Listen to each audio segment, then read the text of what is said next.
हरे कृष्णा। आज ना बहुत छोटा लेकिन बहुत इंपॉर्टेंट चैप्टर पढ़ रहे हैं। एग्जाम के पॉइंट ऑफ व्यू से इंपॉर्टेंट है और उससे ज्यादा प्रैक्टिकल जीवन से इंपॉर्टेंट है। अगर मैं अपने एक्सपीरियंस से बात करूं तो आज भी मैं बहुत सारे ऐसे क्वालिफाइड लोग देखता हूं, सीए देखता हूं, जो ये डिफरेंस नहीं निकाल पाते कि हमने जो खर्चा किया है ये कैपिटल एक्सपेंडिचर है कि ये रेवेन्यू एक्सपेंडिचर है। पहले तो ये फर्क जानना ही क्यों है, क्यों हम जानना चाहते हैं कि हमने जो खर्चा किया वो कैपिटल है कि वो रेवेन्यू है। फर्क इसलिए जानना है कि जो रेवेन्यू एक्सपेंडिचर होगा वो पीएनएल में जाएगा, प्रॉफिट एंड लॉस में जाएगा, और जो कैपिटल एक्सपेंडिचर होगा उसको आप कैपिटलाइज करेंगे और बैलेंस शीट में लेके जाएंगे। मैं आपसे एक दो एग्जाम्पल पूछता हूं, देखते हैं आप क्या बताएंगे। अभी मैंने पढ़ाया नहीं है लेकिन देखते हैं फिर भी। जैसे फॉर एग्जाम्पल हमने गुड्स परचेज करे, बेचने के लिए गुड्स खरीदे, बताओ रेवेन्यू एक्सपेंडिचर की कैपिटल? जाहिर सी बात है, बड़ा सिंपल है, रेवेन्यू एक्सपेंडिचर। हमने सैलरी पे करी, रेवेन्यू। वेजेस का पेमेंट किया, रेवेन्यू एक्सपेंडिचर। रेंट का पेमेंट किया, रेवेन्यू। एडवर्टीजमेंट का पेमेंट किया, एडवर्टीज रेवेन्यू एक्सपेंडिचर होता। आमतौर पे एडवर्टीजमेंट ऐसा नहीं होता कि आज कर दिया तो 10 साल नहीं करना, 5 साल नहीं करना। एडवर्टीजमेंट तो आपको एक बराबर पार्ट पे करना है, तो आमतौर पे रेवेन्यू एक्सपेंडिचर। हाँ, अगर अपनी एडवर्टीजमेंट की बात छिड़ी है तो अगर आपने बहुत बड़ा कोई एडवर्टीजमेंट किया है, जैसे मान लो आपने कोई नया प्रोडक्ट इंट्रोड्यूस किया, उस नए प्रोडक्ट के ऊपर आपने करोड़ों रुपए का एडवर्टीजमेंट किया कि लोगों के दिमाग में बैठ जाए। जैसे जब नमस्ते इंडिया, सुना है ना आपने नमस्ते इंडिया? जब नमस्ते इंडिया आया तो उसने पहले ना बहुत ऐड किया, गाढ़ा मजा गाढ़ा मजा। आरएसपीएल वालों का है तो उन्होंने पहले हर जगह होर्डिंग लगवाई, आने वाला है गाढ़ा मजा। वहां कहीं नहीं लिखा कि क्या चीज आने वाली है, तो बहुत ऐड किया। उसके बाद जब लॉन्च हुआ तो गाढ़ा मजा वो मिल्क था। या उन्हीं की बात करें, जैसे घड़ी साबुन की टैगलाइन आपको पता होगी, उनकी बात इसलिए करें, कानपुर के हैं, है ना? हाँ, टैगलाइन आपको पता होगी, क्या टैगलाइन है घड़ी साबुन? पहले इस्तेमाल करें फिर विश्वास करें। अब ये बताओ, ये आपने कभी बैठ के याद करी थी? जैसे बचपन में आप याद करा करते थे, 2 1 जा 2, 2 2 जा 4, 2 3 जा, ऐसे आप याद करी थी? नहीं। तो कैसे आपके दिमाग में सभी ने एक सुर में आंसर दिया, पहले इस्तेमाल करें फिर विश्वास करें? कैसे ये आपके दिमाग में डाली गई? Because of advertisement. तो अगर कभी आपने कोई बहुत हैवी एडवर्टीजमेंट किया है तो वो कैपिटल एक्सपेंडिचर तब भी नहीं होगा। मैंने बोला कैपिटल एक्सपेंडिचर तब भी नहीं होगा, तब भी वो रहेगा रेवेन्यू। हाँ, अगर बहुत हैवी है तो आप उसको डेफर्ड रेवेन्यू एक्सपेंडिचर कर सकते हैं। डेफर्ड रेवेन्यू का मतलब यह है कि आप थोड़ा थोड़ा हर साल राइट ऑफ करो, थोड़ा थोड़ा हर साल पीएनएल में ले जाओ और राइट ऑफ करो। बचा हुआ जो राइट ऑफ ना है वो बैलेंस शीट में दिखा दो। कभी अगर आपने छोटे में, जो बच्चे कॉमर्स साइड के, बैलेंस शीट बनाई हो तो देखा होगा कि आता था miscellaneous expenditure not yet written off, ऐसा कभी देखा है? या discount on issue of debenture not yet written off. तो ये कोई कैपिटल एक्सपेंडिचर नहीं है, रेवेन्यू है। हमने पूरा राइट ऑफ एक बार में नहीं किया, हमने उसको डेफर कर दिया। क्योंकि अगर पूरा एक बार में राइट ऑफ कर देंगे तो दिक्कत क्या है, उस साल के प्रॉफिट्स बहुत कम हो जाएंगे। आप समझिए, हमने बहुत हैवी एक बार इस बार प्रोडक्ट लॉन्च किया, करोड़ों रुपए का खर्चा किया एडवर्टीजमेंट में। हर साल नहीं करेंगे, हर साल तो 5 10 लाख 20 लाख का खर्चा करेंगे, इस साल 10 करोड़ का खर्चा कर दिया। अगर इस साल पूरा 10 करोड़ हम पीएनएल में डाल देंगे तो मेरे एक्सपेंस बहुत ज्यादा दिखाई देने लगेंगे और प्रॉफिट्स क्या हो जाएंगे, कम। या फिर हो सकता है वो लॉस में तब्दील हो जाए। तो हो सकता है जो पोटेंशियल इन्वेस्टर्स होंगे वो मेरी कंपनी में इन्वेस्ट ना करें कि ये तो घाटे में जा ही रही है, और जो पहले से इन्वेस्ट करके बैठे होंगे हो सकता है वो अपना पैसा वापस मांगने लगे।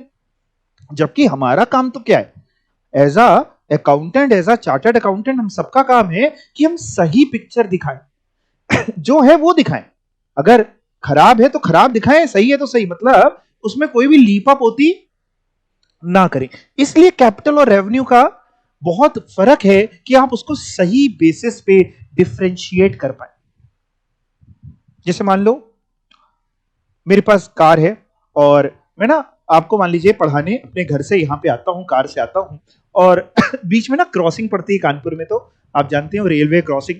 अब कई बार क्रॉसिंग बंद रहती है तो यार आप लोग बैठे रहते हो तो मेरे को लगता है कहीं मैं लेट ना हो जाऊं। तो मैंने क्या किया, अपनी कार में एक ऊपर हेलीकॉप्टर का पंखा लगवा लिया। अब जैसे ही क्रॉस में आया, क्रॉसिंग बंद थी, मैंने बटन दबाया, वो फैन ऑन हुआ, मेरी कार उड़ करके आगे आ गई। सब देखते रहे और हम अपना आगे निकल आए। अब हमने ये जो खर्चा किया, ये कौन सा एक्सपेंडिचर है, कैपिटल और रेवेन्यू? कैपिटल। तो आखिर जांचेंगे कैसे, कैसे पता लगाएंगे कि कैपिटल और रेवेन्यू? अच्छा एक बात, ठीक है, ये कैपिटल एक्सपेंडिचर ही है, अभी मैं आता हूं इस पे कैसे पता लगाते हैं। मान लो मैंने एक मशीन परचेज करी और 1 करोड़ की, क्या कहते हो, कैपिटल की रेवेन्यू? कैपिटल। मैंने मान लो रिपेयर कराया, बिल्डिंग थोड़ी खराब हो रही थी, रिपेयर करा दिया, 1 करोड़ का खर्चा आया, कैपिटल की रेवेन्यू? 1 करोड़ का खर्चा आया। भाई दोनों आ सकते हैं आंसर, जिसके मन में जो आ रहा है वो बताए, बाकी सही बताने के लिए तो मैं आया ही हूं। रेवेन्यू कितने लो और कैपिटल कितने लो, चलिए समझते। देखिए, कैपिटल और रेवेन्यू चेक करने के लिए बहुत सारी बातें हैं।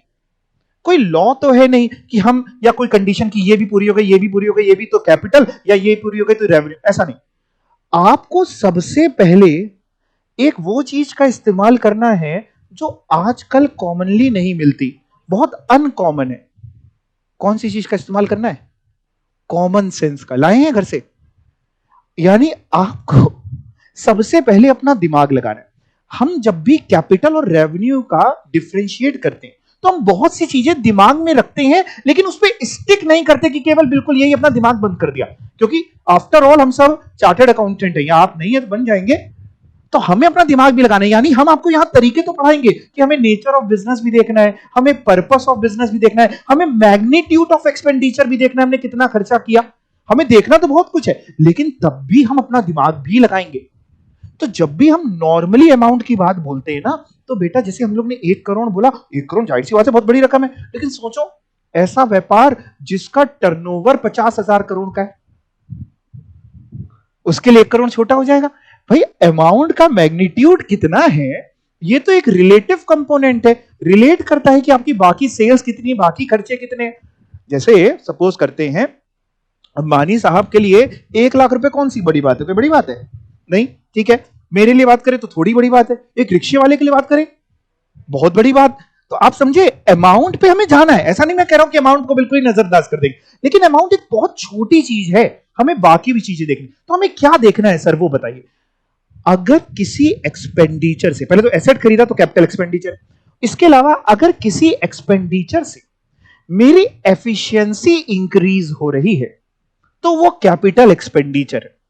अगर डे टू डे मेंटेनेंस पे खर्चा हो रहा है, मेंटेन करने के लिए, तो वो रेवेन्यू एक्सपेंडिचर है। मैंने कार का एग्जांपल छेड़ा ही है तो उसी पे बात कर ले, कार ले ले, स्कूटी, बाइक, जो भी आपके पास अगर है, तो उस पे आपको पता है टाइम टू टाइम सर्विस करानी पड़ती है, 3-6 महीने, साल भर, जो भी उसका हर गाड़ी का है, जो टाइम टू टाइम सर्विस होती है, इंजन ऑयल चेंज कर दिया, ये कर दिया, वो कर दिया, ये कौन सा एक्सपेंडिचर है?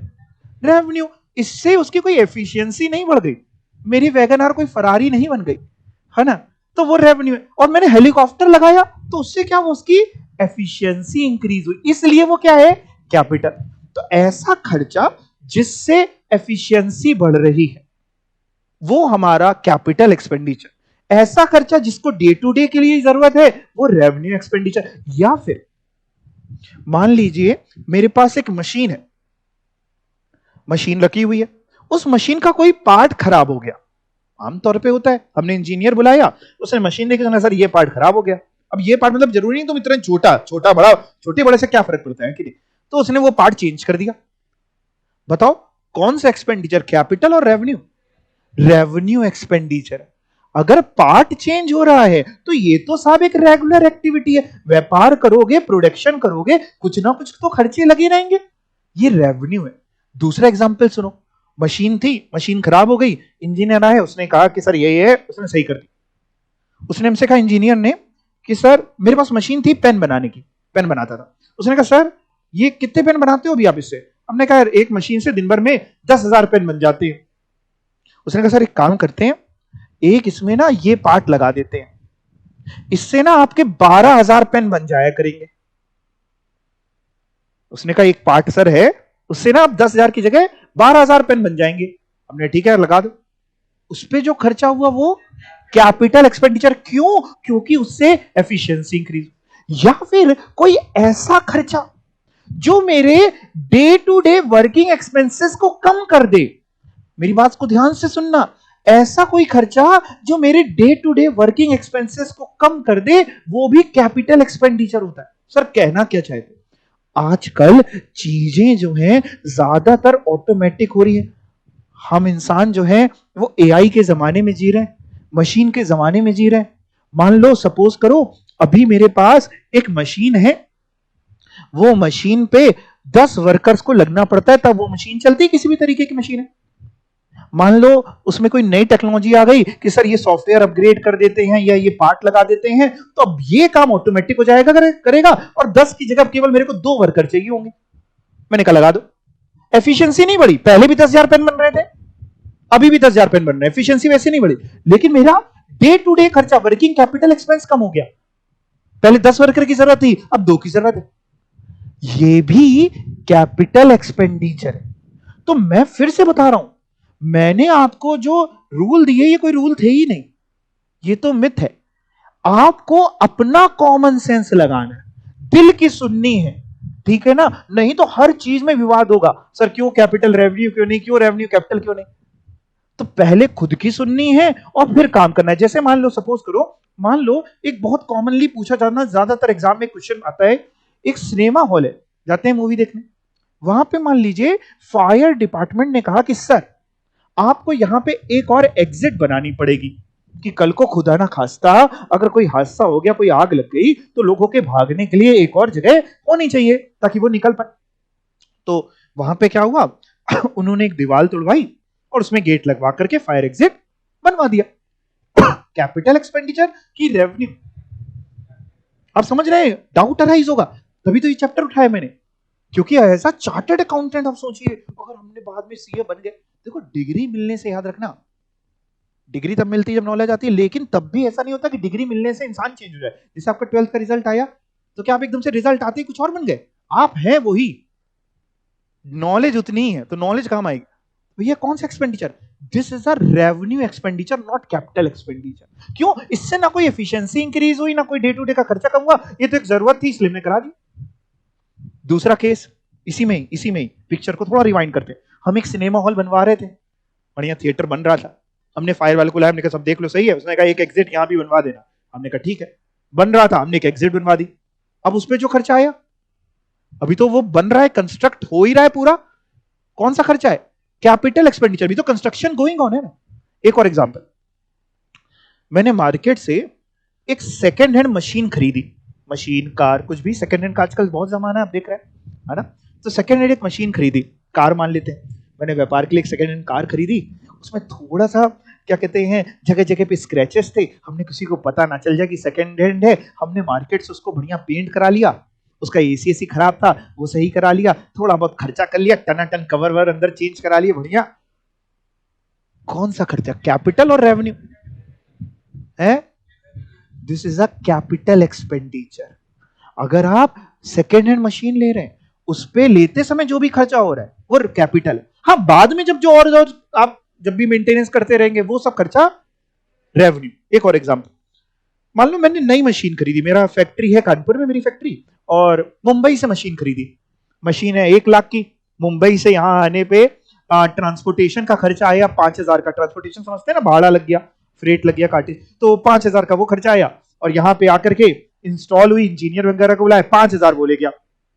तो कितना खर्चा हमने बताया? ट्रांसपोर्टेशन का कितना बताया? 10,000 ना। हाँ, 1 लाख की मशीन खरीदी, 10,000 ट्रांसपोर्टेशन और 5,000 इंस्टॉलेशन वाला ले गया। ऐसे में कैपिटल एक्सपेंडिचर कितना है? 1 लाख है कि ये 10,000 भी कैपिटल है और ये 5,000 भी कैपिटल है? कितना?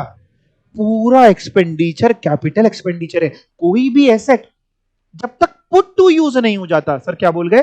Put to use, ready to use भी आप बोल सकते हैं, इंस्टॉल भी बोल सकते हैं, तब तक के सारे खर्चे कैपिटलाइज होते। इंस्टॉलेशन कई जगह पे इरेक्शन चार्जेस भी लिखे होते हैं, इरेक्ट करना, उसको इंस्टॉल करना, तो तब तक के सारे खर्चे कैपिटलाइज। बार बार मैं समझा रहा हूं कि जितने भी मैं कह रहा हूं ये केवल कोई रूल नहीं बना लेंगे, खर्चे तो किसी भी तरीके के आ जाएंगे, बाकी पढ़ते पढ़ते समझेंगे। सेम तरीके जैसे एक्सपेंडिचर का अपोजिट क्या होता है बेटा? रिसिट्स। रिसिट भी दो तरीके की होती है, कैपिटल रिसिट्स और एक रेवेन्यू रिसिट। जो आप डे टू डे काम करते हो उससे जो कमाते हो वो रेवेन्यू रिसिट। जैसे फॉर एग्जांपल आप गुड्स बेचते हो, गुड्स बेच करके पैसा आया, कौन सी रिसिट है? Revenue receipt. आपका पुराना एसी खराब हो गया, आपने बेच दिया, एसी मशीन कुछ भी, पैसा मिला, कौन सी रिसिट है? Capital receipt. हां, उस पे जो प्रॉफिट या लॉस का पोर्शन होगा, भाई थियोरेटिकली तो कुछ भी हो सकता है, प्रैक्टिकल जीवन में तो लॉस होगा कि 1 लाख का एसी खरीदा, बेचोगे तो 2 लाख का नहीं बिकेगा, बट थियोरेटिकल जीवन क्वेश्चन तो कैसे बन सकता है?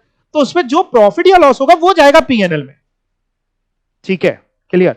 अच्छा, मान लो हमने कैपिटल एक्सपेंडिचर किया, जैसे हमने फर्नीचर खरीदा, एंट्री बताओ फर्नीचर खरीदने की, अगर बता पाओ तो। Furniture account debit to cash या फर्नीचर टू बैंक, जैसा भी। ये कहां जाएगा, बैलेंस शीट में कि पीएनएल में? कैपिटल एक्सपेंडिचर है कि रेवेन्यू है? कैपिटल एक्सपेंडिचर है, बैलेंस शीट में जाएगा, एसेट साइड में। क्या ये जो हमने फर्नीचर खरीदा, लेट्स से हमने 1 लाख का फर्नीचर खरीदा, फर्नीचर टू बैंक, फर्नीचर डाल दिया हमने बैलेंस शीट, क्या हमेशा बैलेंस शीट में फर्नीचर 1 लाख का ही आता रहेगा एसेट में? नहीं, क्यों? उसको डेप्रीशिएट करेंगे, और जो डेप्रीशिएशन का अमाउंट है, मे बी 5%, 10%, 20%, जो भी आप लगा रहे हैं, वो कहां लेके जाओगे? पीएनएल में।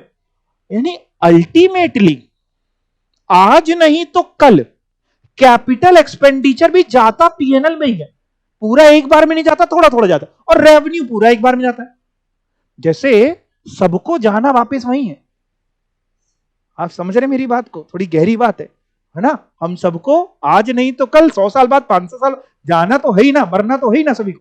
सेम तरीके से क्या कैपिटल एक्सपेंडिचर हो चाहे रेवेन्यू एक्सपेंडिचर हो, अल्टीमेटली जाएगा पीएनएल में, बट आज जाएगा कि कल जाएगा वो डिपेंड करता है कि आज जाएगा तो रेवेन्यू है, मतलब थोड़ा थोड़ा रुक रुक के जाएगा तो कैपिटल है। दैट मींस इस बात को अगर हम बात करें तो ये पीरियड ऑफ टाइम पे डिपेंड करता है कि आपको उसका बेनिफिट केवल अगर एक ही साल में मिल रहा है तो वो रेवेन्यू एक्सपेंडिचर है, 1 साल से ज्यादा में मिल रहा है तो वो कैपिटल एक्सपेंडिचर। मान लो मैंने सोचा कि यार इन सब में कुछ नहीं रखा, मैंने कहा एक बढ़िया सा बार खोलते हैं, है ना? बार समझते हैं? हाँ, ठीक है। पढ़ाने के लिए देखिए सब समझाना पड़ता है, हम आपको सब समझाएंगे। तो हमने एक लिकर का लाइसेंस अप्लाई किया, बार में ऐसे नहीं पिला सकते ना, है ना? दारू ऐसे नहीं पिलाई जाती, तो लिकर का लाइसेंस अप्लाई किया, लिकर का लाइसेंस मिला, मान लो 2 करोड़ का लिकर का लाइसेंस मिला, कैपिटल एक्सपेंडिचर की रेवेन्यू कैपिटल। अच्छा, अगर 2 करोड़ का नहीं 2 लाख का मिला कैपिटल, और अगर 1 लाख का मिला, 10,000 का मिला, तो भाई अगर लाइसेंस मिला है 1 साल से ज्यादा, आमतौर पे फायदा दे रहा है कैपिटल एक्सपेंडिचर। हम अपनी बिल्डिंग को ना व्हाइट वॉश कराते हैं नॉर्मली हर साल, आप घर में भी करवाते होंगे ना, हर साल या 2 साल में या 4 साल में। व्हाइट वॉश एक्सपेंस को कहां लेके जाना चाहिए? दिल क्या कहता है और दिमाग क्या कहता है, कैपिटल की रेवेन्यू? रेवेन्यू एक्सपेंडिचर है साहब। इससे कौन सी बिल्डिंग और चौड़ी हो गई कि हमारा 500 गज का मकान 600 गज का हो गया है? आप समझ रहे हैं? ये मेंटेन करने का खर्चा, भले ही आमतौर पे अपन इंडियन, अपन कंजूस लोग हैं कि एक बार कराया तो 4-5 साल चला, जो बिल्कुल ही दाग लोग आके टोकने लगे कैसे गंदी जगह रह रहे हो, तब करा लेते हैं, है कि नहीं? लेकिन है तो वो कौन सा एक्सपेंडिचर? Revenue expenditure. इन्हीं बातों के साथ चलिए शुरुआत करते हैं, कैपिटल एंड रेवेन्यू एक्सपेंडिचर और कैपिटल एंड रेवेन्यू रिसिट्स। चलिए जी शुरुआत करते हैं। अकाउंटिंग एम, पहले इंट्रोडक्शन से। अकाउंटिंग एम, अकाउंटिंग का एम क्या है? In ascertaining and presenting the results of the business. Business के रिजल्ट्स मतलब कितना प्रॉफिट है, कितना लॉस है, क्या एसेट्स की पोजीशन है, क्या लायबिलिटीज की पोजीशन है। Ascertaining and presenting result of the business for an accounting period. For an accounting period मतलब 1 साल के लिए, एक आमतौर पे अकाउंटिंग पीरियड हम लोग साल भर का फॉलो करते हैं। फॉर एसर्टेनिंग पीरियोडिकल बिजनेस रिजल्ट, अगर आपको हर पीरियड के सही रिजल्ट जानने, nature of transaction should be analysed, कि वेदर वो कैपिटल नेचर का है कि वो रेवेन्यू नेचर का है। जैसे मशीन परचेस करी, कैपिटल और रेवेन्यू? कैपिटल। क्या कभी ऐसा हो सकता है कि किसी के लिए वो मशीन उसने परचेस करी और रेवेन्यू एक्सपेंडिचर हो? क्या ऐसा हो सकता है? बहुत बढ़िया, वेरी गुड, क्या बात है, यही सुनना चाह रहा था। अगर वो इंसान मशीनरी का डीलर है, उसका काम ही इस बात का है मशीन खरीदता और बेचता है, तो उसके लिए मशीन रेवेन्यू एक्सपेंडिचर। और जिसका काम ये नहीं है उसके लिए मशीन कैपिटल एक्सपेंडिचर। मान लो एक फर्नीचर की शॉप है, फर्नीचर खरीदता है बेचता है, रेवेन्यू एक्सपेंडिचर। और मेरी फर्नीचर शॉप में तो कोचिंग पढ़ाता हूं, बट आप लोग को दरी बिछा के बैठा लूंगा तो नहीं, तो मैंने चेयर से खरीद रखी है, ये कौन सा एक्सपेंडिचर है? कैपिटल। आप समझ पा रहे हैं? ठीक है, तो कह रहा है for ascertaining periodical business result, nature of transaction को एनालाइज करिए कि सर ये कैपिटल है कि रेवेन्यू है। रेवेन्यू एक्सपेंस रिलेट करते हैं to the operation of a business of an accounting period, आमतौर पे उसी साल के लिए होते हैं वो। और रेवेन्यू जो अर्न्ड होता है ड्यूरिंग द पीरियड और the items of expenditure benefits of which, भाई आज हमने खर्चा किया, गुड्स खरीदे बेचने के लिए, तो इसका बेनिफिट आज ही के साल में तो एग्जॉस्ट हो जाएगा, फिर अगले साल फिर बेचना है, फिर खरीदना पड़ेगा। Benefits of which do not extend beyond that period. ठीक है।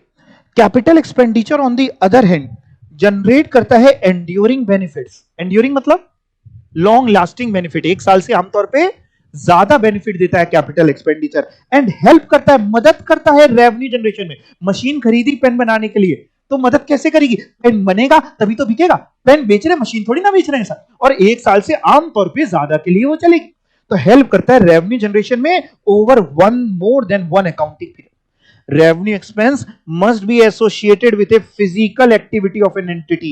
Therefore, whereas production and sale generate करती है revenue in the earning process, use करते हैं हम क्या? Goods और service in support of those function जो causes करते हैं expense, यानी good service use करेंगे तब तो हम दे पाएंगे। मान लो एक ब्यूटी पार्लर है जहां पे सुंदरियां जाती हैं सुंदर होने के लिए। अब मान लो वो फेशियल कर रहा है किसी का, उसके लिए वो क्रीम यूज कर रहा है, क्रीम खरीदता है, उसके लिए कैपिटल एक्सपेंडिचर की रेवेन्यू, रेवेन्यू एक्सपेंडिचर। और क्या मशीनें यूज होती है मुझे पता नहीं है, हम तो नेचुरल ब्यूटी, लेट्स से वो हेयर ड्रायर यूज कर रहा है ना, ठीक है, छोटा जो इतना ही पता है हमको, तो हेयर ड्रायर उसने खरीदा, लोगों के हेयर ड्राई करता है, कैपिटल और रेवेन्यू, कैपिटल एक्सपेंडिचर। अगर मैग्नीट्यूड को अमाउंट को हटा दें, कैपिटल आमतौर पे एक साल से ज्यादा ही चल जाएगा, है ना। Expenses are recognised in the PNL through matching principle. Sir ये क्या होता है मैचिंग प्रिंसिपल का मतलब क्या होता है? देखो मैचिंग प्रिंसिपल का मतलब सीखो।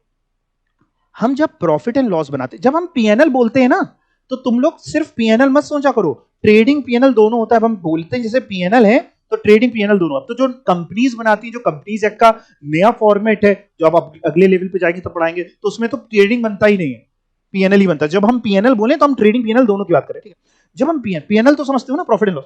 जब हम पीएनएल बनाते हैं तो पीएनएल में जैसे हम सेल ले रहे हैं, तो जिस साल की हम सेल ले रहे हैं, खर्चे भी उतने साल का लेंगे, पूरे साल का, कि 9 महीने का कि 15 महीने का। मान लो हम सेल 12 महीने की ले रहे हैं, तो उसी करस्पॉन्डिंग पीरियड के ही तो खर्चे लेंगे, तब तो हमें अपना सही रिजल्ट पता चलेगा। यस और नो? अगर हमने मान लो सेल 12 महीने की ले ली, खर्चे दिखा दिए 15 महीने के, तो हमारा रिजल्ट सही थोड़ी ना आया। सही आया कि नहीं आया? जैसे एक छोटा सा एग्जांपल, मान लो आपका रिलेटिव में आसपास में कोई छोटा बच्चा है ना, छोटा फर्स्ट सेकंड क्लास में जाता है, और छोटी क्लास में आप मान सकते हो, और वो एबीसीडी लिख रहा है, वो लिख नहीं पाता है ना, नंबर बहुत खराब आते हैं। आप उसके रहे ये नहीं आता तुमको, एबीसीडी नहीं आता, आपने फटाक से कॉपी लेकर के, ए से लेकर के पूरा आपने लिख डाला। आपने कहा देखो तुमको नहीं आ रहा है, नंबर इतने कम लाए, हमारा हो गया टेस्ट। क्या ये सही कंपैरिजन है? नहीं सर, सही कंपैरिजन तो तब होगा जब आप भी अपना वो रिपोर्ट कार्ड निकालें उस साल का, जितना बड़ा बच्चा है, तब तो कंपेयर कर पाएंगे कि ओ हम तो और नालायक थे। यस और नो? या फिर उसको वहां तक आने दें कि अच्छा हमने सीए करने में तो जीवन लगा दिया, ये तो एक बार में। फॉर एग्जाम्पल, तो जब भी कंपैरिजन होता है तो वो सेम चीज में होना चाहिए, सेम पीएनएल की, ट्रेडिंग पीएनएल की बात करें तो जितने टाइम का खर्चा उतने टाइम के आप रेवेन्यू दिखाओ, रेवेन्यू मतलब सेल। तो expenses are recognised in the PNL through matching principle which tell us when and how much of the expense to be charged against revenue. कब और कितना, कब और कितना, तभी डेप्रिसिएशन लगाते हैं। पूरा तो एक बार में कैपिटल एक्सपेंडिचर राइट ऑफ नहीं करते, थोड़ा थोड़ा दिखाते हैं। A part of the expenditure can be capitalized only when these can be traced directly to definable streams of future benefit। अगर आपको definable streams लग रहे हैं कि हाँ इससे भविष्य में फायदा मिलेगा, मान लो आज हमने गुडविल परचेज कर ली, जैसे रजनीगंधा। रजनीगंधा क्या है? गुटखा, पान मसाला, है ना। उसकी टैगलाइन याद है आपको? मुंह में रजनीगंधा, कदमों में दुनिया। अब रजनीगंधा वाला मान लो बेच रहा है, हमने खरीद लिया, नाम खरीद लिया, तो ये जो हमने ब्रांड खरीदा, नाम खरीदा, मान लो 2 करोड़ रुपए हमने दिए, नाम खरीद लिया। Capital expenditure, revenue, capital. क्यों? क्योंकि ये एक साल से ज्यादा बेनिफिट देने वाला है, तभी तो हमने खरीदा, है ना। The distinction of transaction into revenue and capital is done for the purpose of placing them in PNL. क्यों डिफरेंस कर रहे हैं? क्योंकि हमें पता लगाना है कि पीएनएल में ले जाए या फिर बैलेंस शीट में ले जाए। फॉर एग्जांपल, जो रेवेन्यू एक्सपेंडिचर होंगे उसको पीएनएल में दिखाते हैं as their benefit are more than one accounting period that is in which they are incurred, while मतलब are for one accounting period. Revenue तो एक में है, और capital expenditure on the asset side बताओ एक साल से ज्यादा फायदा आपको देने वाले हैं। यस और नो? मैं आपको एक क्वेश्चन पे लेके चल रहा हूं, एक काम कर लो, 2 मिनट के लिए अपनी बुक बंद कर दो, क्योंकि बुक खुली रहेगी ना तो आंसर पे ना चाहते हुए भी निगाह पहुंच जाती है ना? तो बुक बंद करते हैं और मैं एक क्वेश्चन पे लेके चल रहा हूं, फिर ये ऊपर वाले पॉइंट भी पढ़ाऊंगा। पहले एक छोटा सा क्वेश्चन पहले करते हैं, ट्रू फॉल्स है एक। बुक बंद कर ली ना? ठीक है, जिसको जो आंसर लगे बताओ, गलत होगा, इससे ज्यादा कुछ नहीं होगा। State with reason whether the following statement are true और फॉल्स। पहला, overall expenses of second hand machinery purchase are revenue expenditure. Overhauling समझते हैं, सेकेंड हैंड मशीन खरीद के उसको ठीक पोजीशन पे ले आए ताकि काम कर पाए, वो होता है ओवरऑल। तो ओवरऑल एक्सपेंस कह रहे हैं सेकेंड हैंड मशीनरी का रेवेन्यू एक्सपेंडिचर। ट्रू और फॉल्स? फॉल्स। सभी लोग फॉल्स कह रहे हैं, पक्का? कोई रेवेन्यू नहीं कह रहा है, ट्रू नहीं कह रहा, मतलब ये। चलो ठीक है, क्यों फॉल्स है? क्योंकि वो कैपिटल एक्सपेंडिचर होता है, ना कि रेवेन्यू। ठीक है। दूसरा, money spend to reduce working expenses is revenue expenditure. कितने लोग फॉल्स कह रहे हैं? पक्का? ऐसा नहीं कहना है कि देखो होता क्या है, हाथ नीचे करो, होता क्या है इस प्रोफेशन में, है ना, कुछ ही होते हैं भीड़ से हटके, वही पास होते हैं। तो अगर आपको लग रहा हो ट्रू तो आप बता सकते हैं, ये ना सोचना कि सब फॉल्स बोल रहे हैं तो हम ट्रू कैसे बोले। किसी को लग रहा है ट्रू? नहीं, फॉल्स सभी का। चलो क्यों फॉल्स कह रहे हो? क्योंकि वर्किंग एक्सपेंसेस अगर कम करने के लिए कोई खर्चा हुआ है तो वो कैपिटल एक्सपेंडिचर है, ना कि वो रेवेन्यू एक्सपेंडिचर। तीसरा, legal fees to acquire properties capital expenditure. Let's say for example, मैं आपको एग्जांपल समझाता हूं। मैं क्या कर रहा था, मैं ना एक बहुत बड़ा सा प्लॉट खरीद रहा हूं। अब मैं प्लॉट खरीद रहा हूं, है ना, तो मेरे को एक डर है कहीं ऐसा ना हो कि मैं जिससे खरीद रहा हूं ये उसके नाम पे ही ना हो, या उसने इसको कहीं गिरवी रख करके लोन लिया हो, उसको कहीं चार्ज क्रिएट कर रखा हो। तो मैं क्या करता हूं भाई, कोई भी इंसान बड़ा कोई सौदा करता है तो पूरा सोच समझ के करता है। तो मैंने एक लॉयर हायर किया। हमने कहा सर आप पूरा चेक कर लीजिएगा कि बिल्डिंग कहीं पे गिरवी तो नहीं है ना, बिल्डिंग का टाइटल उसी के नाम पे है, कहीं ऐसा ना हो कि बंटी बबली की तरह ताजमहल बेच के चले जाए हमको। उसने सब कुछ किया और उसने अपनी फीस ली, मान लो 10-20 हजार 50 हजार रुपए। कौन सा एक्सपेंडिचर? कैपिटल और रेवेन्यू? Capital expenditure. खरीदते समय जो भी है कैपिटल एक्सपेंडिचर। अच्छा, इसी में अगर कहानी शुरू हुई है तो आगे बढ़ाते हैं। हमने खरीद लिया, बढ़िया प्लॉट था, और लीगल लॉयर को फीस भी दे दी, सब कुछ ठीक था, कैपिटल एक्सपेंडिचर। बाद में क्या हुआ, किसी और ने उसके ऊपर कब्जा कर लिया। कब्जा समझते हो? समझते हो ना? ठीक है। और उसको डिफेंड करने के लिए, अपना टाइटल डिफेंड करने के लिए हमने एक लॉयर हायर किया। वो कह रहा, जिसने कब्जा किया वो कह रहा ये तो मेरी जमीन है, मेरे दादाजी ने आज से 100 साल पहले खरीदी थी। हमने कहा ये तो हमने खरीदी है आज से 2 साल पहले। हमने एक लॉयर अपॉइंट किया टाइटल डिफेंड करने के लिए। टाइटल डिफेंड मतलब मेरे पास ओनरशिप है, उसको डिफेंड करने के लिए। कौन सा एक्सपेंडिचर? लॉयर को जो फीस देंगे, कैपिटल और revenue? This is revenue expenditure. Title maintain करने के लिए, टाइटल डिफेंड करने के लिए जो फीस है रेवेन्यू, लेकिन खरीदते समय कैपिटल। ठीक है। मान लो हमने एक जमीन खरीदी, फिर समझो, हमने एक जमीन खरीदी, उस पर बिल्डिंग बनवा रहे हैं, तो जमीन खरीदना भी कैपिटल एक्सपेंडिचर, बिल्डिंग बनवाना भी कैपिटल एक्सपेंडिचर। इसी में आगे जमीन खरीदी और उसमें ना एक पहले से पुरानी बिल्डिंग बनी हुई थी, तो पहले हमने उसको डिमोलिश कराया, तुड़वाया, उस पर खर्चा आया, है ना। योगी जी तो है नहीं कि हमारे घर में बुलडोजर रहते हो, तो उस पर खर्चा आया। अब भैया उसका जो खर्चा है वो कैपिटल की रेवेन्यू? ये भी कैपिटल है। क्यों कैपिटल है? क्योंकि ये बिल्डिंग बनवाने के लिए हुआ है। ठीक है, गुड। तो क्या लिखो इस थर्ड में, ट्रू की false? True. Are you sure? True. ठीक है, अगला आप पढ़ के बता देंगे। Amount spend as lawyers fees to defend a suit claiming that, defend a suit तो समझते हो, case, claiming that the firms factory site belong to the plaintiffs land is capital expenditure. समझ में आ गया? कह रहा हमने अमाउंट स्पेंड किया, लॉयर को फीस दी, क्यों? ताकि वो एक सूट को डिफेंड कर रहा था। और सूट क्या था? जिसमें ये था कि फर्म की जो फैक्ट्री की साइट है वो किसी और की है। क्या वो capital expenditure? Answer is no. वो कौन सा एक्सपेंडिचर है? रेवेन्यू। ठीक है, पहले इतने के आंसर मिला लें क्या? नहीं, आपको मेरे ऊपर भरोसा होना चाहिए। बोलो नहीं, देखो मिला लेते हैं। फॉल्स फॉल्स ट्रू फॉल्स, केवल इतना ही देखना, फॉल्स फॉल्स। अच्छा एग्जाम में रीजन लिखोगे क्या अगर पूछेगा तो? ठीक है, फॉल्स फॉल्स ट्रू फॉल्स, घर पे पढ़ना भी रीजन है, बस इतना। ठीक, वापस चलो ऊपर। पांचवा, amount spend for replacement of one और part of the machine is capital expenditure, true और फॉल्स? क्यों फॉल्स? रेवेन्यू और कैपिटल?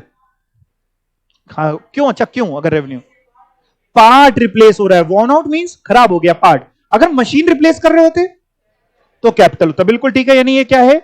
फॉल्स है। Expenses incurred on repairs and white washing for the first time on purchase of an old building are revenue expense, क्यों false?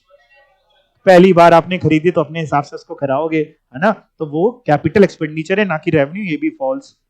Expenses in connection with obtaining a license for renting the cinema is a capital, true. Amount spent for the construction of temporary huts which were necessary for construction of the cinema house and were demolished when the cinema house was ready is capital expenditure. पहले तो आपको समझा देता हूं ये कहना क्या चाह रहे हैं, फिर आप बताना कैपिटल की रेवेन्यू।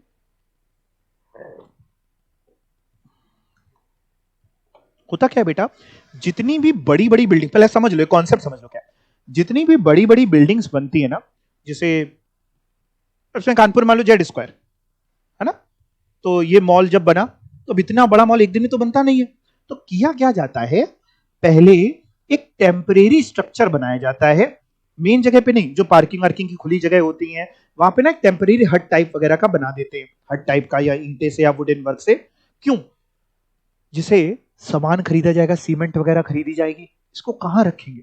अगर हमने खुले में रख दी तो बारिश हो गई और सीमेंट में अगर पानी चला गया तो बेकार हो जाती है।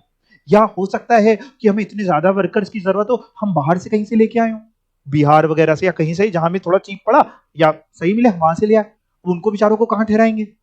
तो टेम्परेरी हट बना दी जाती है, वहां सामान स्टोर करते रहते हैं, लोग को रहना है तो वो लोग नहीं, आपने देखा होगा बहुत बड़ी बिल्डिंग में लेबर्स वहीं तंबू लगा करके अपना खाते पीते रहते।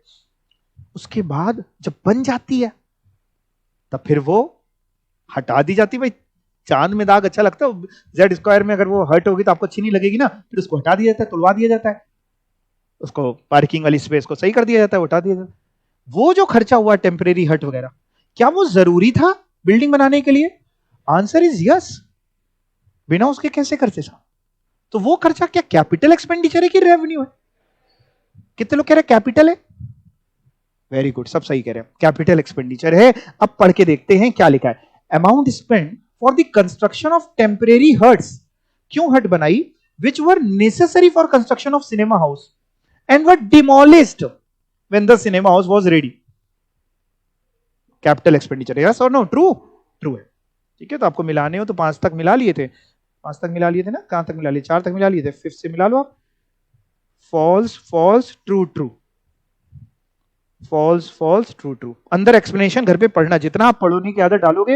हाँ हाँ बताओ बताओ, अगर पूछेगा तो लिखना पड़ेगा, नॉर्मली ट्रू फॉल्स अगर आएगा तो एक्सप्लेनेशन पूछता है ना, जो जैसा पूछे वैसा काम करना है। ठीक है, अच्छा अब मैं आपको वापस ऊपर लेके चलता हूं कि आखिर क्या क्या पैरामीटर हैं जिनको हमें दिमाग में रखना चाहिए, कंसीडरेशंस इन डिटरमाइनिंग क्या, कि वो कैपिटल एक्सपेंडिचर है कि वो रेवेन्यू एक्सपेंडिचर। आप चाहें तो वो खोल सकते हैं। सबसे पहला, नेचर ऑफ बिजनेस। जैसे एक एग्जांपल इन्होंने भी दिया, for a dealer trading in furniture, एक डीलर है जो फर्नीचर में ट्रेड करता है, बताओ उसके लिए फर्नीचर खरीदना रेवेन्यू एक्सपेंडिचर, उसका तो काम ही यही है, फर्नीचर खरीदता है बेचता है। और मान लो एक नॉर्मल जिसका फर्नीचर का काम नहीं है, लेकिन वो भी तो फर्नीचर थोड़ा बहुत ऑफिस में सोफे में क्लाइंट को बैठाता है, उसके लिए वो कैपिटल एक्सपेंडिचर। तो एक तो नेचर ऑफ बिजनेस बहुत जरूरी है, दूसरा वो रिकरिंग नेचर का है कि नहीं।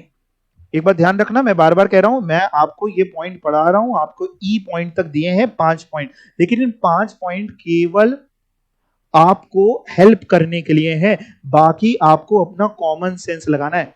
पढ़ते सब यही हैं लेकिन सब सही नहीं होते, तो साथ में क्या चाहिए? कॉमन सेंस चाहिए ना। तो ये 5 कोई रूल नहीं है कि हमने कंडीशन खोल के पांचों टैक्स नहीं पढ़ा रहा हूं आपको कि पांचों कंडीशन पूरी हो गई तो डिडक्शन मिल जाएगा, ऐसा नहीं पढ़ा रहा हूं। ठीक है, okay ji.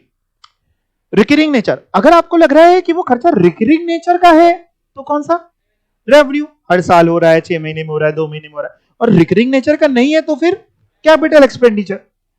Purpose of expense, क्यों खर्चा कर रहे हो? अगर नॉर्मल मेंटेनेंस के लिए खर्चा कर रहे हो तो कौन सा खर्चा होगा? रेवेन्यू होगा। और अगर मेजर रिपेयर है, प्रोडक्टिव कैपेसिटी वगैरह बढ़ा रहे हो, कैपिटल होगा।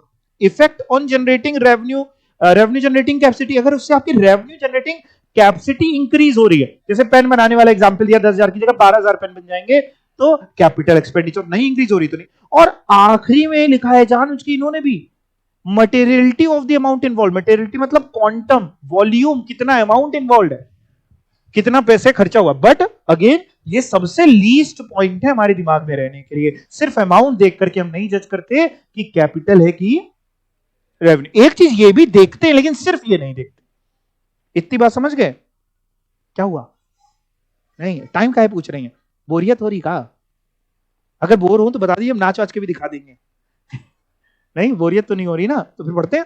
कैपिटल एक्सपेंडिचर और रेवेन्यू एक्सपेंडिचर में अगर डिफरेंस की बात करें, आइए देखें। पीरियड ऑफ बेनिफिट, बताओ कैपिटल एक्सपेंडिचर का बेनिफिट 1 साल से ज्यादा मिलता है, और रेवेन्यू एक्सपेंडिचर उसी साल खत्म हो जाता है। पढ़ के देखते हैं। Any expenditure incurred to provide a benefit over a long period is a capital expenditure. Revenue में क्या है? Whereas any expenditure incurred to provide a benefit during the current period is revenue. और enhancement versus maintenance, अगर उस expenditure से आपकी efficiency enhance हो रही है तो कैपिटल, मेंटेन हो रही है revenue. Capital expenditure is incurred for the purpose of increasing the capacity of the business. Alternatively, it also includes an expenditure. ऐसा भी capital expenditure होगा, कौन सा? To reduce cost. अगर आपके डे टू डे खर्चे कम हो रहे हैं तो भी वो क्या होगा? Revenue expenditure is incurred to maintain earning capacity. Example, capital expenditure का मशीन खरीदी, कार खरीदी, फर्नीचर खरीदा, यहां पे रिपेयर कराए, सैलरी दी, एक्सेट्रा एक्सेट्रा एक्सेट्रा। ठीक, कोई डाउट हो तो आप पूछ सकते हैं, नहीं तो और एग्जाम्पल्स हैं, और एग्जाम्पल्स देंगे। चलो अगेन आप बुक प्लीज बंद कर दो।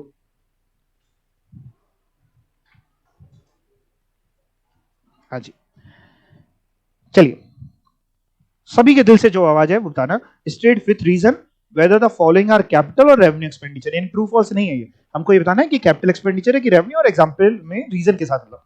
पहला, expenses incurred in connection with obtaining a licence for starting the factory.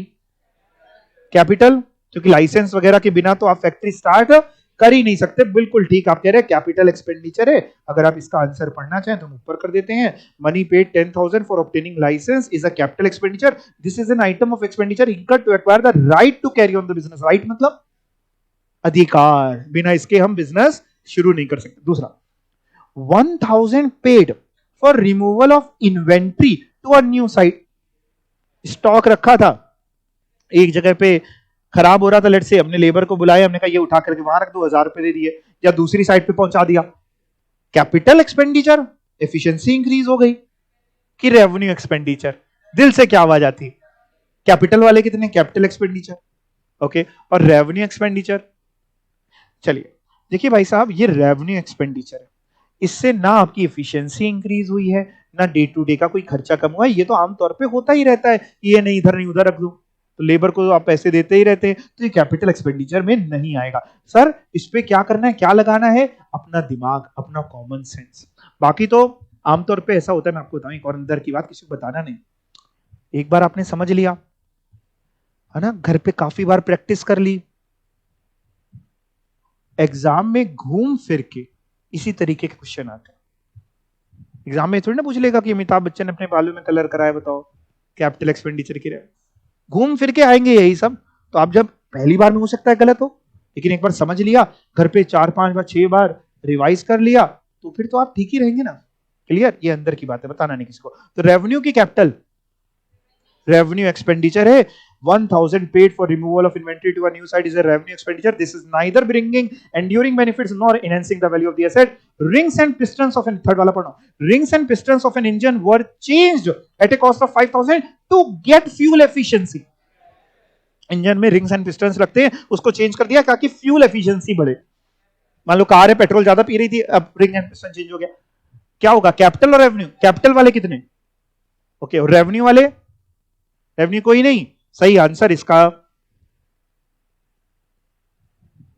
ये तो ऊपर वाले का लिखा, सही आंसर इसका कैपिटल एक्सपेंडिचर है।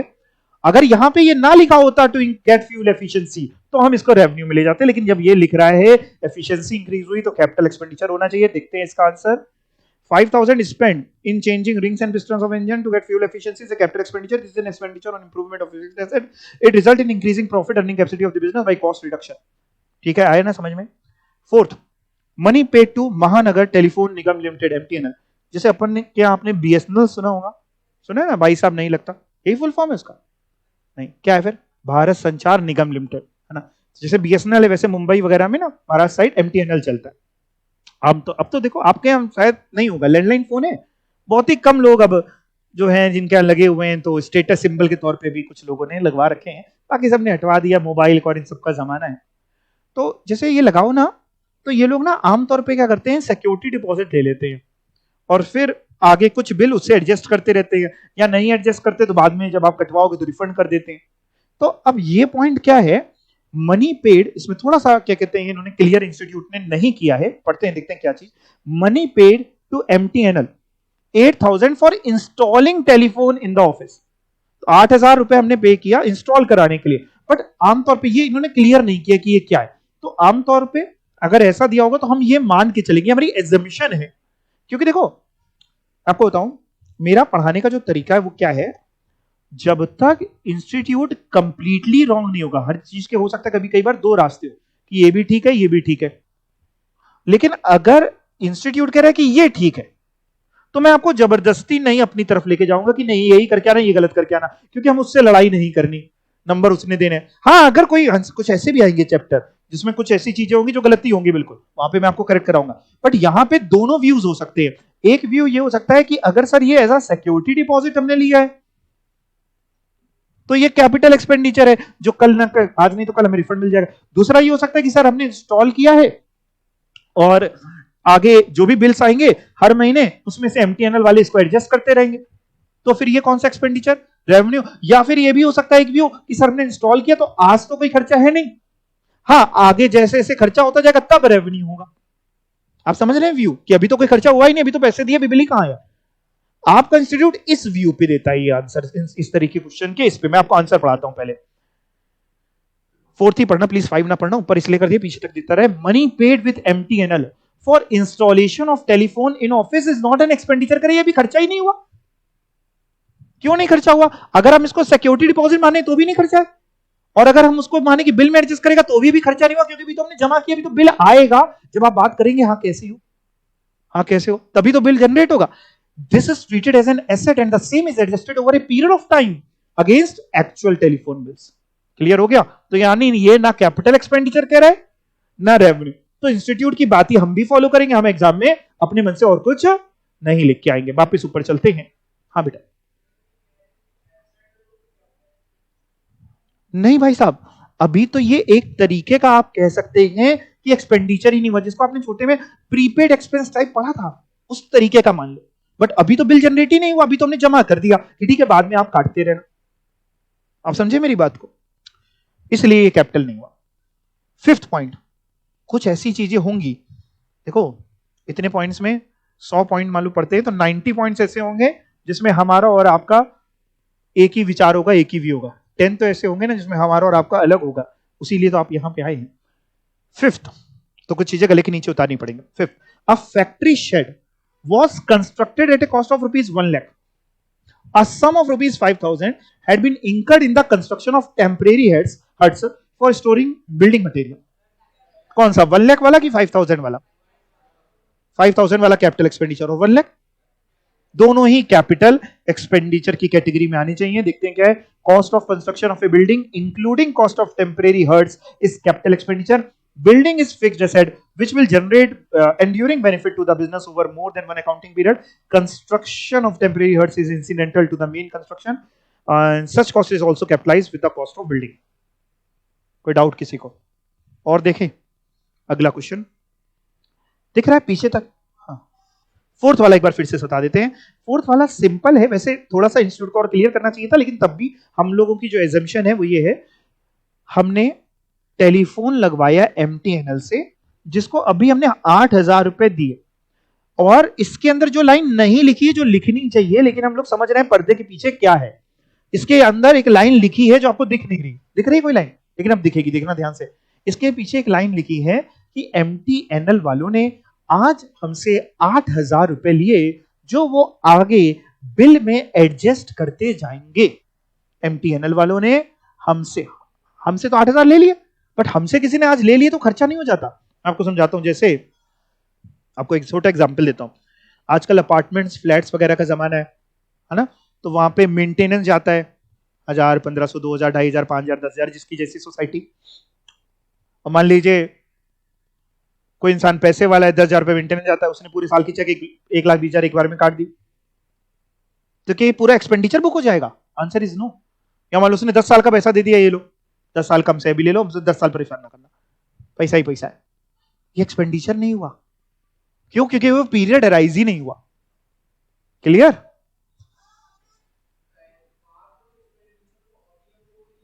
वो प्रीपेड एक्सपेंस होगा, तभी तो बिल्डिंग, मतलब अगर आपने प्रीपेड एक्सपेंस दिया तो आप बैलेंस शीट में एसेट में दिखाते हैं, तभी तो पीएनएल में रिकॉग्नाइज नहीं करते। अगर उसी पीरियड को बिलोंग करता है, मान लो जैसे अभी हमने 8,000 रुपए दिए, बिल आना शुरू हुआ और इसी साल में बिल आकर के 8,000 एडजस्ट हो गए, तब जो बिल आया उसको हम रेवेन्यू में दिखा करके उसी साल में दिखा देंगे। लेकिन अब इस 8,000 में मान लो 3,000 इस साल का बिल आया, मार्च तक का, मार्च में बुक्स क्लोज करते फॉर एग्जाम्पल, मार्च का 3,000 तक का है, 5,000 अगली बार का है, तो हम 3,000 तो खर्चे में दिखाएंगे, 5,000 तो प्रीपेड में लेके जाएंगे। रेवेन्यू 3,000 जो खर्चा होगा वो रेवेन्यू एक्सपेंडिचर, जो बिल आते गए फिर वो रेवेन्यू। बट अभी जब हमने पे किया है, अभी तो टेलीफोन लग रहा है, वो डायल टोन चेक कर रहे हैं। डायल टोन पता है क्या होता है? तुम लोग तो अर्ली जनरेशन हो, ठीक है। पहले फोन पे डायल टोन आता था, ऐसे फोन उठाओ, लैंडलाइन वाला फोन कभी देखा है तुम लोगों ने? अच्छा, कभी पीसीओ गए अपने जमाने में? पीसीओ जाने की जरूरत नहीं पड़ी, हम लोग तो पीसीओ भी जाते थे। पीसीओ सुन है, आप गए हो पीसीओ? अब तो होते नहीं ना शायद, बहुत ही कम। पीसीओ क्या होता था? 1 रुपए का सिक्का डाल करके या अलग अलग। चलो खैर, वापिस इधर आते हैं। हाँ ये तो हो गया ना फिफ्थ वाला, हम लोग थर्ड वाले में चल रहे थे ना। थर्ड, नीचे आंसर छुपा दिया है, पीछे दिख रहा है आपको? ये बताइए, थर्ड वाला पढ़ने में आ रहा है? ऊपर करते हैं कि दिख रहा है आप लोगों को? उधर पीछे दिख रहा है। Bestex solution buys and sell computer as a part of its business. कह रहे बेस्टेक्स सॉल्यूशन वालों का काम ही क्या है? कंप्यूटर खरीदना और बेचना। इनका काम ही अगर कंप्यूटर खरीदना या बेचना है, तो इनके लिए आमतौर पे कंप्यूटर जो होगा वो रेवेन्यू एक्सपेंडिचर होगा। आगे पढ़ते, it purchase 20 computer for resale to its customer. 20 computer खरीदे आगे कस्टमर को बेचने के लिए। Cost of each computer is 20,000, 20,000 रुपए हर कंप्यूटर का एक कॉस्ट है। 20 कंप्यूटर इंटू 20,000 की कॉस्ट कितनी होती है? 4 लाख। क्या लगता है रेवेन्यू और कैपिटल खरीदा है आगे बेचने के लिए, रेवेन्यू एक्सपेंडिचर का व्यापारी इस चीज का है। आगे भी क्वेश्चन भी है, it also purchase a computer, एक computer costing ₹24,000 for its accountant to be able to maintain accounting records and printing of invoices. भाई जैसे आप कभी लैपटॉप कंप्यूटर खरीदने जाते हैं, तो एक तो वो है जो उसके शोरूम में लगे हैं बेचने के लिए, एक वो भी तो होगा जिसपे वो काम कर रहा है, बिल निकाल के दे रहा है, या अकाउंटेंट काम कर रहा है। वो जो खुद के लिए खरीद रहा है, जो बेचने के लिए नहीं खरीद रहा, वो कौन सा? कैपिटल। जैसे फर्नीचर की दुकान वाला जो फर्नीचर खरीद रहा है बेचने के लिए, वो रेवेन्यू। कुछ फर्नीचर पे वो भी तो बैठता होगा, क्योंकि पूरे टाइम खड़ा ही रहता होगा, तो वो कैपिटल। क्लियर? तो ये वाला कौन सा खर्चा हुआ जो 24,000 रुपए का एक कंप्यूटर खरीदा, ये capital. Suggest whether the above transaction qualify as capital और रेवेन्यू। आंसर आप पढ़ सकते हैं। Bestech solution is in the business of buying and selling of computer. Any computer purchased for resale to customer will qualify as revenue expenditure. Hence, purchase of 4 lakh will be a part of revenue. At the same time, computer purchase for maintaining records and invoicing is to be able to operate the business for a long period of time. Therefore, the purchase of 24,000 qualifies as. और ये कहा जाएगा this amount will be a part of assets in the balance sheet. Now, receipts की बात करते हैं। Capital reset, revenue reset easy होता है। आमतौर पे जो व्यापार में रोजमर्रा में पैसे मिलते रहते हैं वो रेवेन्यू रिसेट, और जो एसेट बेच दिया या कभी कुछ ऐसा वो कैपिटल रिसेट। मान लो मेरी एफडी है, एफडी समझते हैं, फिक्स्ड डिपॉजिट, मैच्योर हुआ, पैसा मिला, कैपिटल और रेवेन्यू? कैपिटल। लेकिन उसमें जो ब्याज मिलेगा वो रेवेन्यू। ठीक है ना? पढ़ के देखते हैं। Just as a clear distinction between capital and revenue expenditure is necessary. जितना एक्सपेंडिचर को अलग अलग करना जरूरी है, in the same manner capital और रिसेट और must be distinguished from revenue. Receipts which are obtained in the course of normal business activity, जो नॉर्मली आपको ऑब्टेन होती है वो है रेवेन्यू रिसीट। मान लो एक का काम है मशीन बेचने का, मशीन बेच करके जो पैसा आता है उसके लिए काम है उसका मशीन बेचना है, तो उसके लिए वो रेवेन्यू रिसीट। और मेरा काम मशीन बेचने का नहीं, पेन बेचने का है, लेकिन एक पुरानी मशीन खराब हो गई, मैं बेच दी उठा करके, कैपिटल रिसीट। ठीक है, तो कह रहा है जो नॉर्मल बिजनेस ऑफ एक्टिविटीज में revenue receipt. Example, receipt from sale of goods, services, interest income etcetera. On the other hand, receipts which are not revenue in nature. क्या आप बता रहे हैं? देखो कितनी शानदार बात कर रहे हैं कि वो रिसीट जो रेवेन्यू नहीं है वो कैपिटल है। समझ रहे हैं? वो रिसीट जो इतनी गहरी बात कोई नहीं बताएगा. On the other hand, receipts which are not revenue in nature are capital assets. Example, receipt from sale of fixed asset, investment, secured or unsecured loan. Sir loan लिया, ये तो लाइबिलिटी है. लाइबिलिटी तो है, लेकिन इस पैसा आया तो कौन सी रिसीट अगर कोई पूछ बैठे, कैपिटल रिसीट है, इसको आज नहीं तो कल वापस करोगे. Owners contribution is capital asset है. Revenue and capital asset are recognised on accrual basis as soon as the right of receipt is established. Revenue receipt should not be equated with the actual cash receipt. देखो ये line बड़ी गहरी है, मैं आपको समझा देता हूं. आपने छोटे में हो सकता है कभी अकाउंट्स में पढ़ा हो कि बेसिकली दो मेथड्स ऑफ अकाउंटिंग होते हैं. एक एक्रूवल बेसिस ऑफ अकाउंटिंग होता है जिसको मर्केंटाइल बेसिस भी बोलते हैं, और एक कैश बेसिस ऑफ अकाउंटिंग होता है. ऐसा कभी सुना है आपने? ऐसा कभी नहीं सुना है क्या? बहुत अच्छी बात है. शाहरुख खान की वाइफ का नाम पता है आपको? नहीं पता है? तो फिर तुम दुनिया पैदा ही क्यों हुए हो? ऐसे नहीं बनोगे. वो जो बुक है ना 11th की, उसको उठाओ पढ़ो, ऐसे थोड़ी ना बन जाओगे. ऐसे बन गए होते तो फिर गली गली मोहल्ले मोहल्ले सीए ले लो, सीए ले लो, एक थैले में दूसरे सीए को बेच रहा होता. और ना इंस्टीट्यूट ने बहुत छन्नियां लगाई हैं, आपको समझा दे. आपने छेड़ा है तो सुन लीजिए मेरे को. छन्नी समझते हो? हाँ, घर पे छन्नी होती है ना, दूध छानने के लिए कुछ छन्नी. फाउंडेशन की जो छन्नी है ना, उसकी छन्नी के जो दाने वो थोड़े मोटे हैं, ज्यादा छन के नीचे आ जाते हैं. सारे तब भी नहीं आते, जो कचड़ा है वो ऊपर रह जाते हैं. ऐसा नहीं कि हम आपको बोल रहे हैं, ठीक है, नॉर्मल बता रहे हैं. हाँ, आप दिल पे ना लीजिएगा. उसके बाद ना इंटरमीडिएट की छन्नी के दाने और पतले हैं, और फाइनल के तो पूछो ही नहीं, इतने महीन है कि पूछो नहीं. इंस्टीट्यूट बहुत ठोक बजा करके डिग्री देता है. और सबसे बड़ी बात क्या है इसमें, अच्छी बात कह लो या बुरी बात कह लो, इस प्रोफेशन में ये नहीं चलता कि हमारे चाचा विधायक है. दैट मीन्स कोई सोर्स नहीं चलता, कोई मेल फीमेल का डिफरेंशिएशन नहीं है, अमीर गरीब का कोई डिफरेंशिएशन नहीं है, कोई रिजर्वेशन नहीं है कि जनरल कास्ट है, ओबीसी है, शेड्यूल कास्ट है. यही एक आधा प्रोफेशन बचा है आज की तारीख में. इवन डॉक्टर तक में रिजर्वेशन है, जबकि मेरे हिसाब से तो डॉक्टर में नहीं होना चाहिए, काबिल को होना चाहिए, बनना चाहिए. लेकिन वो काबिल अगर जनरल कैटेगरी का है तो हो सकता है वो निकल बाहर हो जाए, ना बन पाए. और SC ST है तो उसमें पासिंग परसेंटेज कम है, मतलब जिंदगी से खिलवाड़ कर रहा है. SC ST कम परसेंटेज है, 45% ऑपरेशन कर रहा है, वेट की मार डाला. खैर अब है तो है, लेकिन इन प्रोफेशन में नहीं है. तो इस प्रोफेशन में केवल एक ही चीज चलती है बेटा, पढ़ाई. लक आपके हाथ में नहीं है, मेहनत आपके हाथ में. और मेहनत जो बच्चा, हमने अपनी जीवन में एक जरूर देखा है, जो बच्चा शुरुआत से मेहनत करता है ना, वो बनता है. शुरुआत में ढीला छोड़ दिया ना आपने, तो इतना ढीला छोड़ देंगे आपकी बाद में आप पकड़ ही नहीं पाएंगे, वो इतना आगे निकल जाएगा. सीए के प्रोफेशन में आप चढ़ गए, आप समझिए आप एक ऐसी ट्रेन में चढ़ गए हैं, और वो ट्रेन तेजी से भाग रही है, लेकिन आप जिस डिब्बे में, आप जनरल कैटेगरी में, आपको एसी तक पहुंचना है तो आपको ही भागना है. आप उतनी तेजी में नहीं भाग रहे हैं तो आप पीछे छूट जाएंगे, या बीच में कोई उतार देगा आपको. कहने का सिर्फ एक तात्पर्य है, पढ़ना है नियम के साथ और रोज पढ़ना है. पढ़ने वाला बच्चा पास होता है. जैसे आपने मार्केट में सुना होगा कि बहुत टफ है, सुना होगा ना सीए करते समय? नहीं सुना? सुना है ना? टफ है. नहीं पढ़ेंगे बिल्कुल टफ है. दुनिया की कोई ताकत नहीं जो आपको पास करा देगी. भले ही स्कूल में आपके 90% आए हो या 35% आए हो, कोई मैटर नहीं करता.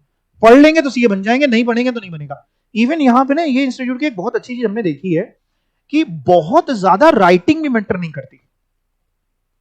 बहुत ज्यादा कि मतलब हम ये नहीं कह रहे कि आप बहुत ही गंदी राइटिंग में लिखें, ऐसे लिखें कि एलिजिबल हो, मतलब रीडेबल हो, है ना. और मैं बताऊं आपको, लास्ट टू लास्ट बैच में एक बच्चा था, उसकी राइटिंग, मैं नाम नहीं बोलूंगा किसी बच्चे का, बहुत इंटेलिजेंट बच्चा था, बहुत ज्यादा इंटेलिजेंट बच्चा. उसकी राइटिंग बहुत ऐसी थी, बहुत माशाल्लाह थी, मतलब बड़ी मुश्किल समझ में आता था, लेकिन उसका रिजल्ट आया, पास किया बहुत अच्छे परसेंटेज के साथ. मतलब इंस्टीट्यूट हर बात प्रूव करता है. तो हमें भी गर्व हुआ अपने इंस्टीट्यूट पे कि इंस्टीट्यूट काबिलियत पे जा रहा है. काबिल बच्चा था, काबिल बच्चा था, नॉलेज से भरा हुआ, राइटिंग में थोड़ा सा पेन अलग से तरीके से पकड़ता था. तो ये इंस्टीट्यूट ना आपकी काबिलियत पे आपको परख रहा है. आप काबिल बन सकते हो, काबिलियत पढ़ने से बनेगी. तो जितना आप रीड करोगे ना, उतनी काबिलियत बनेगी. कब तक पढ़ाई करनी है सीए? कब तक पढ़ाई करनी सीए? जब तक बन नहीं जाते. ये भी आंसर गलत है.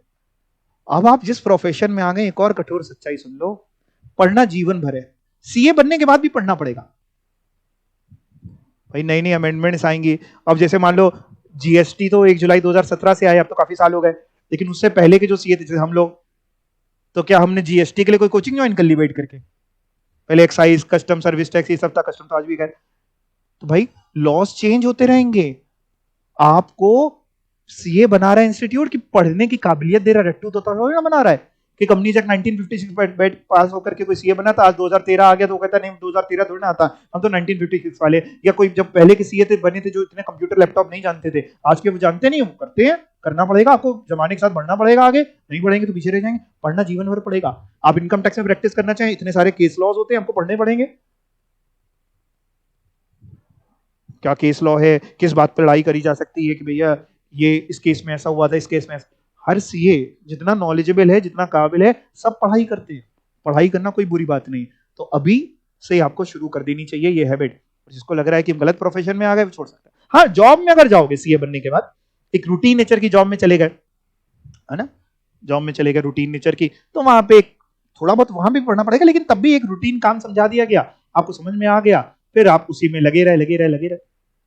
लेकिन अगर आपको अपने आप को अपग्रेड करना है तो पढ़ाई, कोचिंग नहीं करनी पड़ेगी। आप तब तक इतने काबिल बन जाएंगे कि आप बेयर एक्ट से पढ़ सकते हैं। बेयर एक्ट समझते हो, जिसमें लॉ लिखा होता है, ठीक है। खैर वापिस इसमें आते हैं।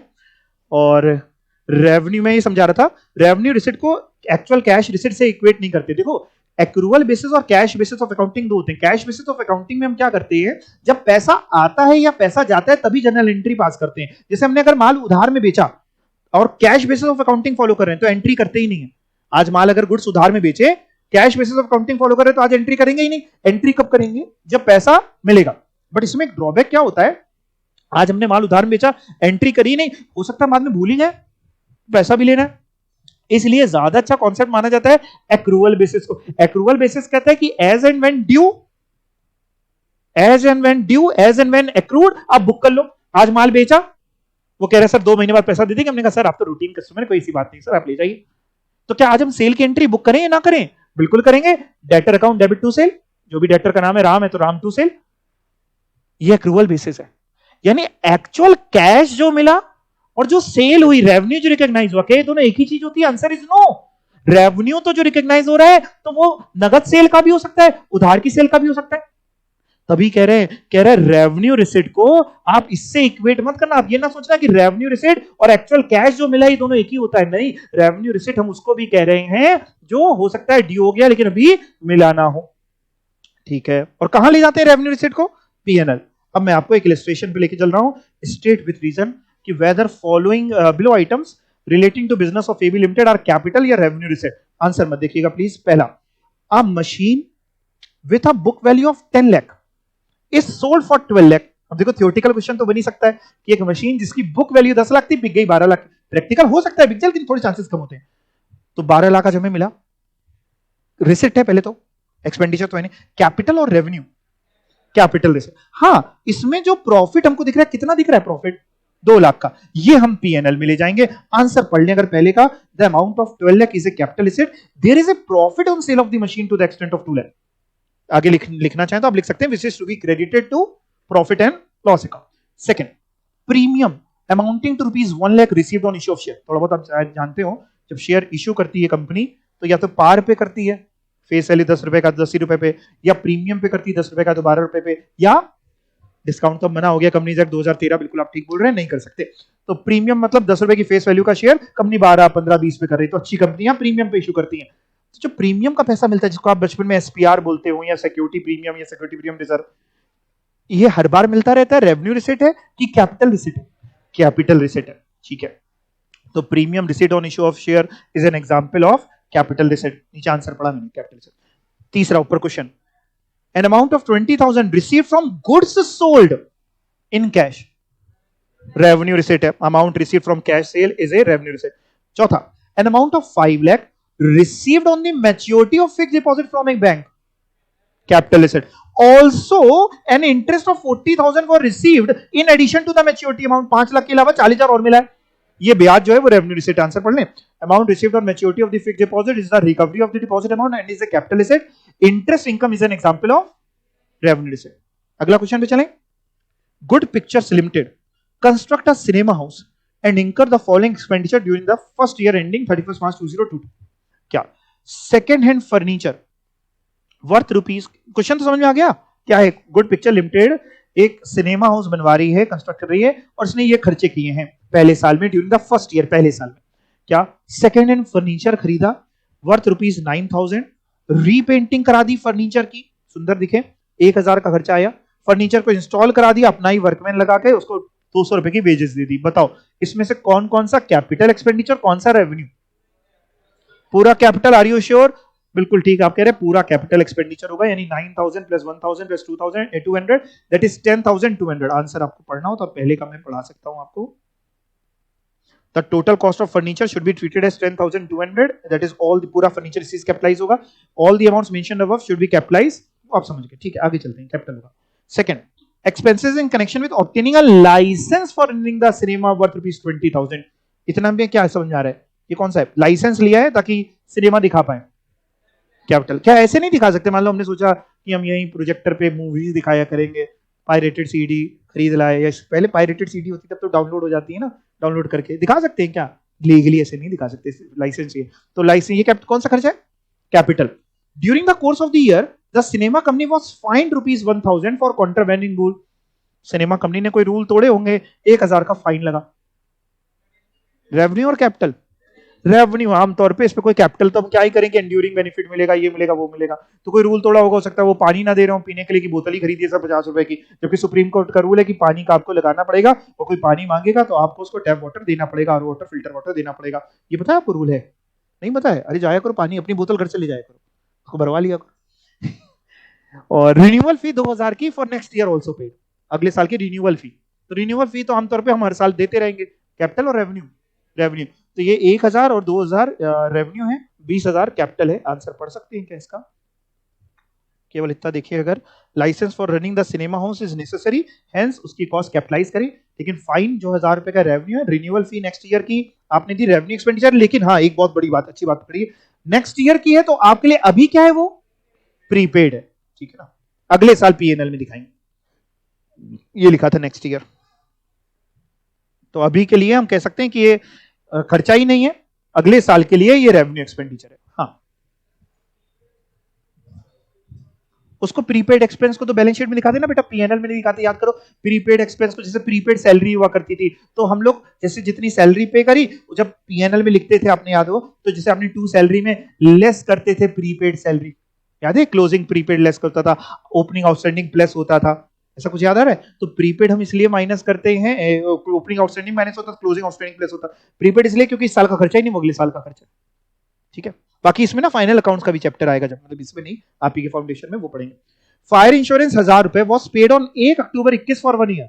रुकिएगा, आपसे पूछ रहा है आपका साल खत्म होता है 31 मार्च 22 को। अच्छा, आमतौर पे जैसे इंश्योरेंस लेते हैं, कोई भी तरीके का इंश्योरेंस, तो उस पर प्रीमियम जमा होता है। तो जैसे आपने मान लीजिए किसी को लाइफ इंश्योरेंस खरीदना है, तो जो प्रीमियम देना होगा तो वो अभी देना पड़ता है कि आज खरीद लिया अभी नहीं देना है, साल भर बाद देना होता है? कब देना होता है? मान लो आज आपको एक लाइफ इंश्योरेंस, समझते हो ना, आपको एक एलआईसी की पॉलिसी चाहिए, है ना, 1 करोड़ की। आपने उनसे प्रीमियम पूछा, उन्होंने कहा 25,000 का प्रीमियम है। आपने कहा ठीक है, तो 25,000 का प्रीमियम अभी दोगे कि पहले वो पॉलिसी दे देगा, 1 साल आप आराम से रहोगे, फिर 25,000 दिया जाएगा?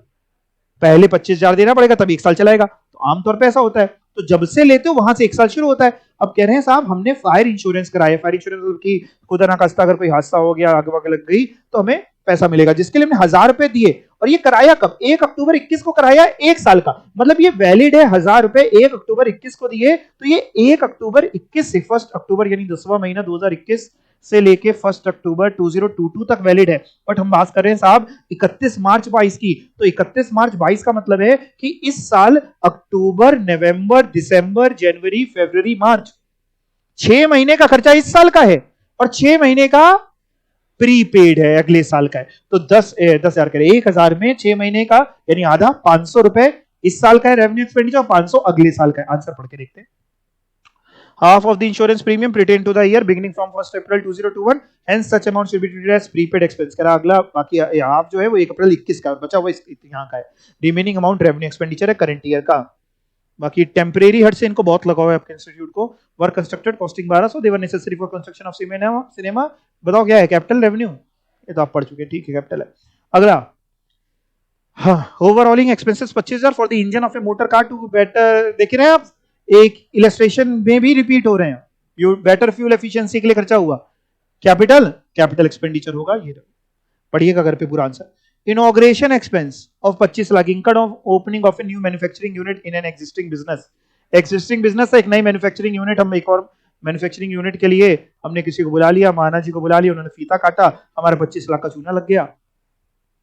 रेवेन्यू और capital, this is a revenue expenditure, या आप इसको डेफर्ड रेवेन्यू कर सकते हैं। कैपिटल नहीं मानते हम इसको, क्योंकि इससे कोई एंड्यूरिंग बेनिफिट नहीं मिलने वाले, ना ही से एफिशिएंसी इंक्रीज हो गई फीता काटने से।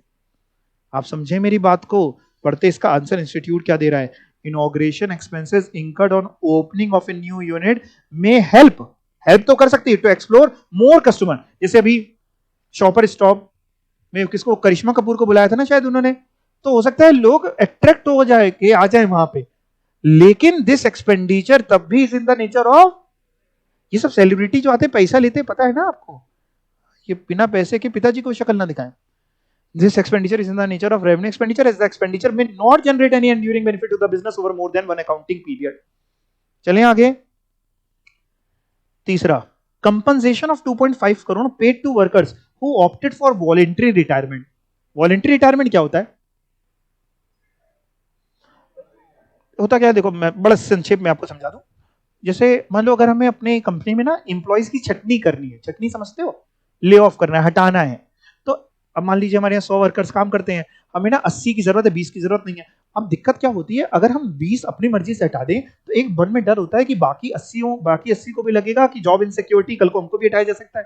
तो कंपनियां करती क्या है, कंपनियां ले आती हैं VRS scheme, voluntary retirement scheme की, अगर आप में से कोई भी अपनी मर्जी से हटना चाहता है तो हट सकता है, इसके लिए हम आपको इतना कंपनसेशन पे कर देंगे। तो ये आमतौर पे बिजनेस का रूटीन नेचर में आता है, तो इसलिए हम इसको कैपिटल एक्सपेंडिचर की कैटेगरी में नहीं डालते, रेवेन्यू डालते हैं। हाँ, अगर क्वांटम बहुत बड़ा लग रहा है तो आप डेफर्ड रेवेन्यू करके हर साल थोड़ा थोड़ा राइट ऑफ कर सकते हैं। आंसर देखते हैं इंस्टीट्यूट क्या कह रहा है। Amount paid to workers on voluntary retirement, nature of revenue expenditure since magnitude, ये भी देखो यही कह रहे हैं, 2.5 करोड़ बहुत बड़ी अमाउंट है, बहुत ज्यादा है magnitude of the amount, very significant, तो it is better to defer it, deferred revenue expenditure, capital तब भी नहीं।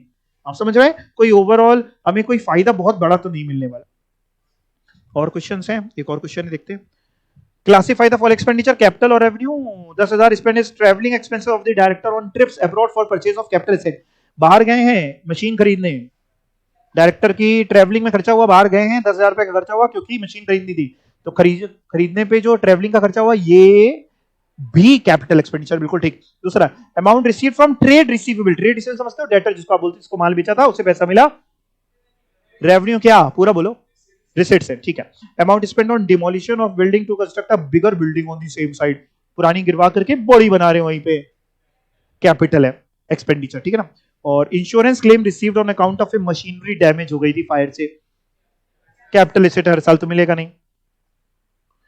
Are the following expenditure capital in nature. Mister से ABC run restaurant, restaurant run करते हैं, they renovate some of the old cabins जहां पे लोग बैठते, because of this renovation some space was made free and the number of cabins was increased from 10 to 13, capital expenditure, answer सही है आपका। दूसरा, messrs New Delhi financing company sold certain goods on instalment payment basis, instalment बेचते हैं, 5 customer did not pay the installment, to recover such outstanding installment from spend 10,000 on account of legal expenses.